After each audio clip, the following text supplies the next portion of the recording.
Hello friend, এই যে শুটকি মাছ রান্না করেছি বলে ছেলে বলছে আমাদের মাছ ভাজা কি দেখাবে না ভিডিওতে। আমি তো হ্যাঁ দেখাবো। এই যে মাছ ফ্রাই করছি, মাছগুলো ফ্রাই করা হয়ে গেছে। আর এইখানটায় এই যে বেগুনি, কর্নফ্লাওয়ার, একটুখানি বেসন আর নুন টুন তো আগেই দেওয়া আছে, বেশ এগুলোতে আমার হয়ে যাবে। মাছগুলো বেশ ডিপ ফ্রাই করে ভেজেছি, একদম লাল লাল করে ভেজেছি, যাতে একদম মুখে দিলেই আওয়াজ করে। কি বলবো আর। এখন আমি বেগুনিগুলা করে নেব। ওই যে মিনি বেগুনি বললাম না, এগুলাকে আমি মিনি বেগুনি বলি।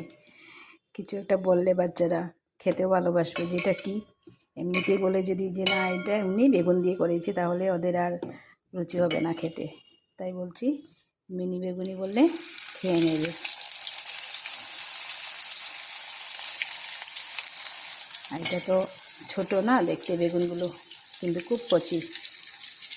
একটু চিনি নুন দিয়েছি, একসঙ্গেও দেওয়া যায়, কোনো ব্যাপার না।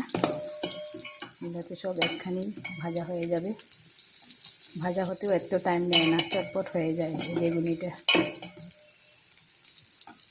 আর কর্নফ্লাওয়ারের একটা টেস্ট আছে না।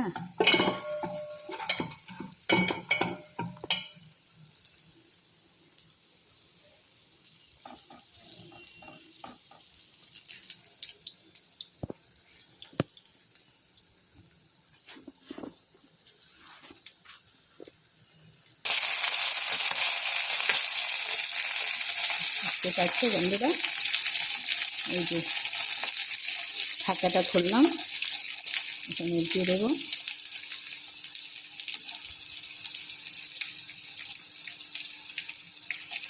এই বেগুন ভাজাটা দিয়ে না, ঘি থাকলে ঘি, না থাকলে বাটার দিয়ে ভাত ভালো করে মেখে তারপর সাইডে বেগুন ভাজা নিয়ে এক পিস দু পিস করে মুখে দিলে আর কিছু লাগে না, একটু টেস্ট হয় খেতে।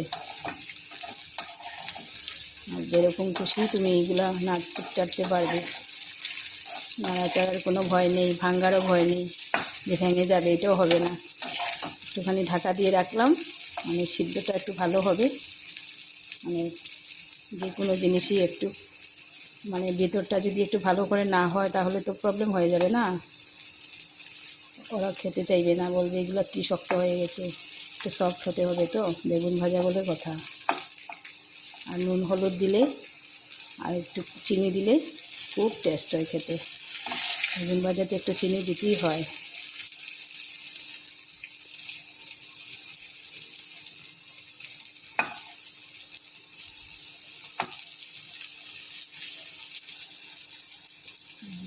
আমি আর একটু ঢাকা দেবো, আর একটু ঢাকা দিয়ে রাখবো।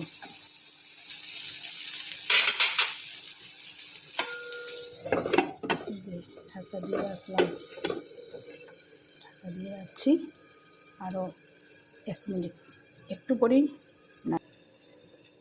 যে ঢাকাটা খুলে নিলাম, এখন দেখব পুড়ে টুড়ে গেল নাকি।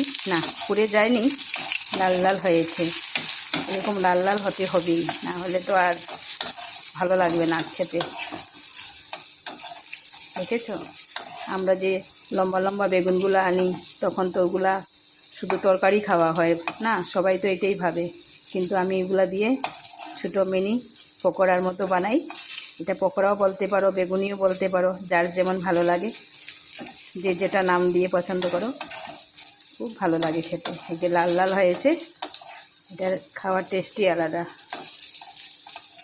একটু হয়ে গেছে, এখন আমি তেল ঝরিয়ে নামিয়ে নেব। একটু তেল ছড়াবো, কারণ একটু তেল খাওয়া তো ভালো না, তাই। আর তেল ছাড়া তো হবেও না রান্নাটা বেশ ভালো। ব্যাস হয়ে গেল। তারপর এরকম হাতা দিয়ে এরকম করে সব নামিয়ে নেব, ঠিক আছে। আর এখানটায় এই যে ফিশ ফ্রাইগুলা করে রেখেছি ওর জন্য, আর এটা আমার জন্য, আমার আর আমার হাজব্যান্ড খাবো এই বেগুন দিয়ে। আমার তো একটাতেই হয়ে যাবে, রান্নাটা জমিয়ে করেছি না, তার জন্য এটা বেশ ভালোই লাগবে, দেখে তো ভালোই লাগছে। ঝুলটুল খুব একটা দেইনি, ভাবছিলাম একটু ঝুল দেবো, কিন্তু না, ঝুলটুল দেইনি, এরকমই ভালো লাগবে খেতে। ঠিক আছে, ঢেকে রেখে দিচ্ছি।